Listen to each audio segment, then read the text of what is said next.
fuerza más que la mía y tengo como base de acción el elemento popular. Es verdad. Sin embargo, tengo un escrúpulo. De acuerdo con lo que me acabáis de decir, imagino que vuestra constitución no será un monumento a la libertad. ¿Creéis que un solo golpe de la fuerza, una sola violencia os bastará para arrebatar a una nación todos sus derechos, todas sus conquistas, todas sus instituciones, todos los principios con que está habituada a vivir? Aguardad. No voy tan deprisa.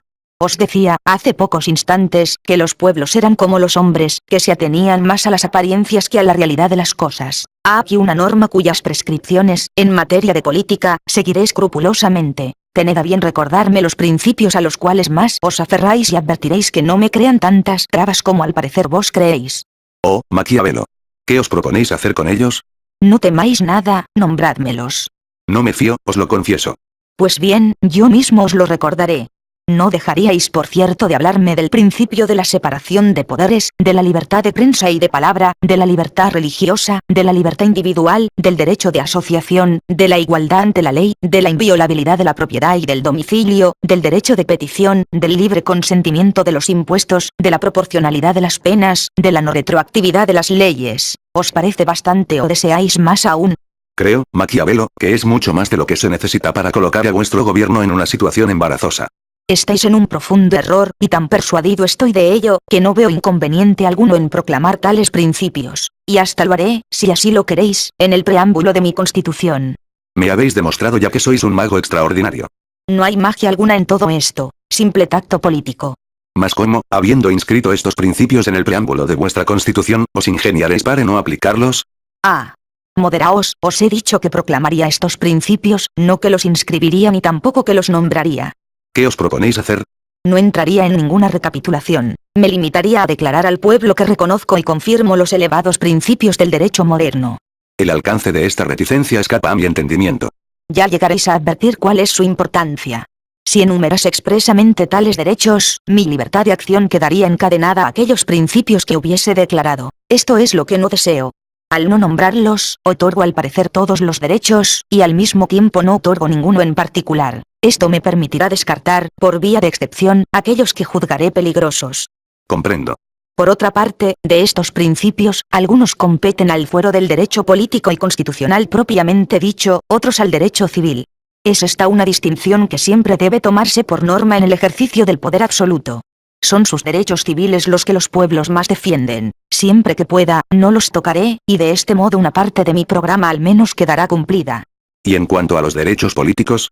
En el Tratado del Príncipe escribí la siguiente máxima, que no ha dejado de ser válida. Los gobernados siempre están contentos con el príncipe cuando éste no toca ni sus bienes, ni su honor, por lo tanto solo tiene que combatir las pretensiones de un pequeño número de descontentos, que le será fácil poner en vereda.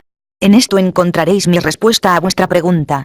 Se podría, en rigor, considerarla insuficiente. Se podría replicarnos que los derechos políticos también son bienes, que también incumbe al honor de los pueblos el mantenerlos, y que al atentar contra ellos, atentáis en realidad contra sus bienes y contra su honor.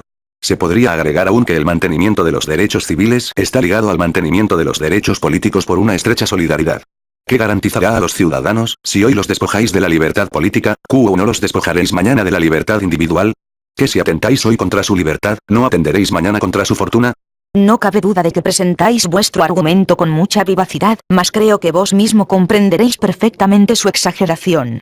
Parecéis creer en todo momento que los pueblos modernos tienen hambre de libertad. ¿Habéis previsto el caso de que no la deseen más, y podéis acaso pedir a los príncipes que se apasionen por ella más que sus pueblos? Ahora bien, en vuestras sociedades tan profundamente corrompidas, donde el individuo no vive sino en la esfera de su egoísmo y de sus intereses materiales, interrogad al mayor número, y veréis si, de todas partes, no se os responde. ¿Qué me interesa la política? ¿Qué me importa la libertad? ¿Acaso todos los gobiernos no son una misma cosa? ¿Acaso un gobierno no debe defenderse? Además, tenedlo bien presente, ni siquiera es el pueblo el que hablará con este lenguaje. Serán los burgueses, los industriales, las personas instruidas, los ricos, los ilustrados, todos aquellos que están en condiciones de apreciar vuestras maravillosas doctrinas de derecho público. Me bendecirán, proclamarán que yo los he salvado, que constituyen una minoría, que son incapaces de gobernarse. Fijaos en esto, las naciones experimentan no sé qué secreto amor por los vigorosos genios de la fuerza. Ante todo acto de violencia asignado por el talento del artífice, oiréis decir con una admiración que superará a la censura: no está bien, de acuerdo, pero cuánta habilidad, qué destreza, qué fuerza. ¿Vais a entrar entonces en la parte profesional de vuestras doctrinas? No todavía, estamos en la ejecución. Hubiera, por cierto, avanzado algunos pasos más si vos me hubieseis forzado a una digresión. Prosigamos. Diálogo noveno. Estabais al día siguiente de una constitución redactada por vos sin el asentimiento de la nación. Aquí os interrumpo. Jamás he pretendido lesionar hasta ese punto ideas heredadas cuyo influjo conozco. ¿De verdad? Os hablo con entera seriedad. ¿Tenéis, pues, la esperanza de asociar la nación a la nueva obra fundamental que preparáis? Sin duda alguna. ¿Os causa extrañeza?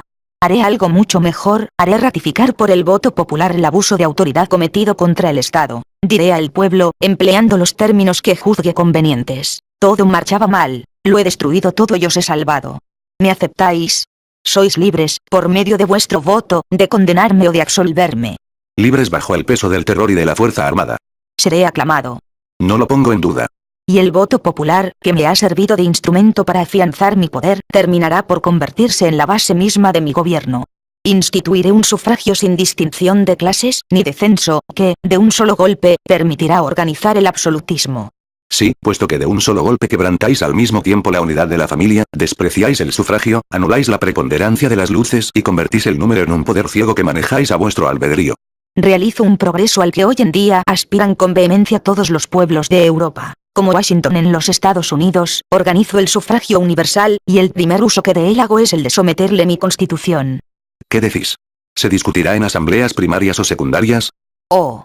Desprendeos, os lo ruego, de vuestras ideas del siglo XVIII. Ya no son las de estos tiempos. Pues bien, ¿de qué manera entonces haréis que delibere sobre la aceptación de vuestra constitución? ¿Cómo se discutirán los artículos orgánicos? Es que de ningún modo pretendo que los discuta. Creía habéroslo dicho. No he hecho nada más que seguiros sobre el terreno de los principios que vos mismo habéis escogido.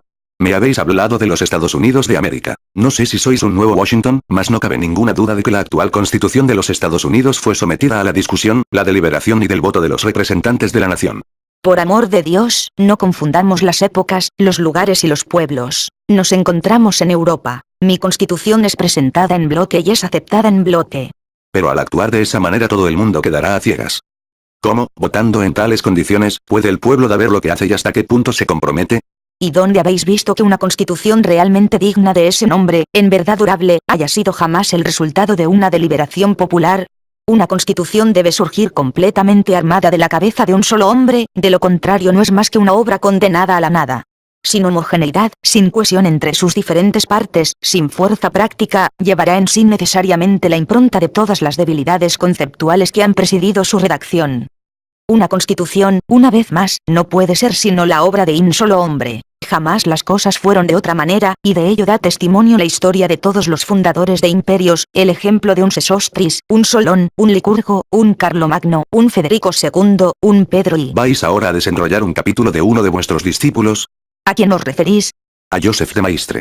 Hay en todo ello consideraciones generales que no dejan de tener su grano de verdad más, que a mi entender, carecen de aplicación. Se diría, al oíros, que vais a sacar a un pueblo del caos o de la tenebrosa oscuridad de sus primeros orígenes. ¿No recordáis, al parecer, que, en la hipótesis en que nos situamos, la nación ha alcanzado el apogeo de su civilización, fundado su derecho público, y cuenta ya con instituciones regulares? No digo que no. Por lo mismo veréis que para llegar a mi meta, no necesito destruir enteramente vuestras instituciones. Con modificar la economía, con transformar las combinaciones me bastará. Explicaos mejor. Me habéis ofrecido hace un instante un curso de política constitucional. Tened la certeza de que sabré aprovecharlo.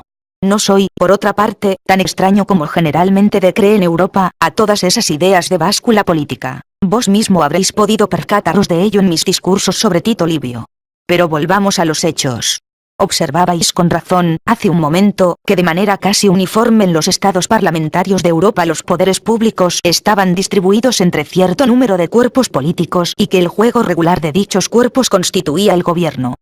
De modo, pues, que en todas partes, con nombres diversos, pero con casi idénticas atribuciones, encontramos una organización ministerial, un senado, un cuerpo legislativo, un consejo de Estado, una corte de cesación. Os dispensaré de toda digresión inútil sobre el mecanismo de cada uno de estos poderes, cuyo secreto conocéis mejor que yo. Es evidente que cada uno de ellos responde a una función esencial del gobierno.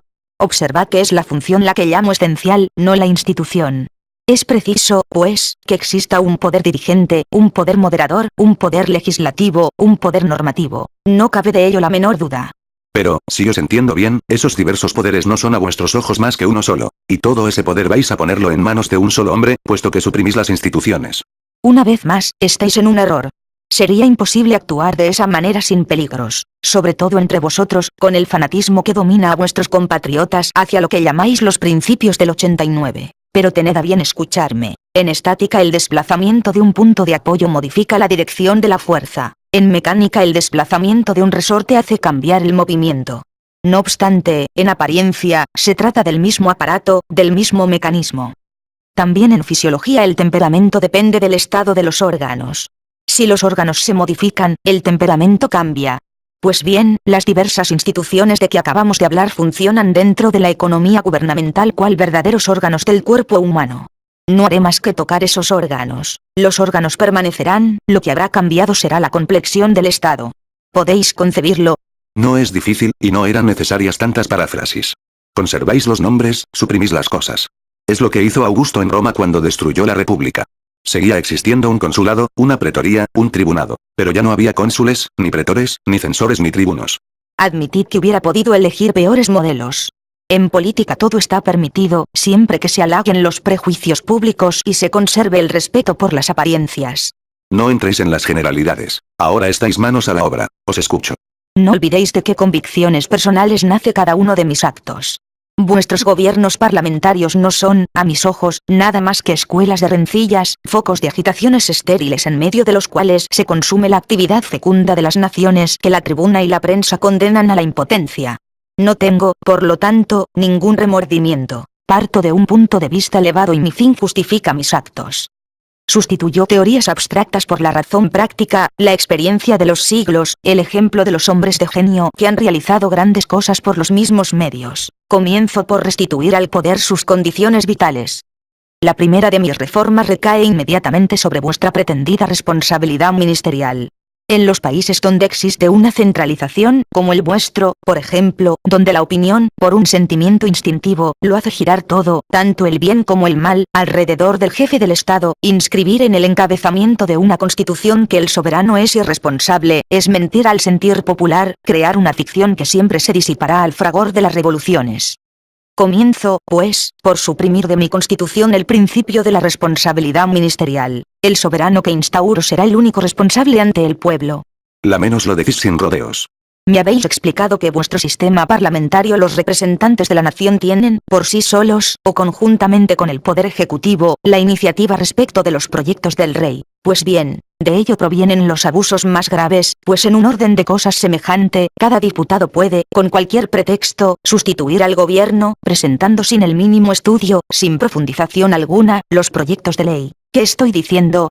Con la iniciativa parlamentaria, la Cámara podrá, cuando lo desee, derrocar al gobierno.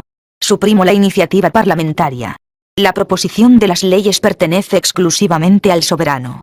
Observo que os lanzáis a la carrera en pos del poder absoluto por el más conveniente de los caminos, pues en un estado donde la iniciativa de las leyes solo le incumbe al soberano, este es, en la práctica, el único legislador. Pero antes de que hayáis ido más lejos, desearía haceros una objeción.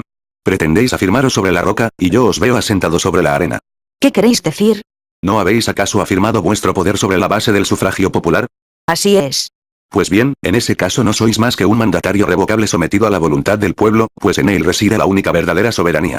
¿Creísteis que podríais hacer valer este principio para el mantenimiento de vuestra autoridad? ¿No os percatáis, por ventura, de que podrían derrocaros en cualquier momento?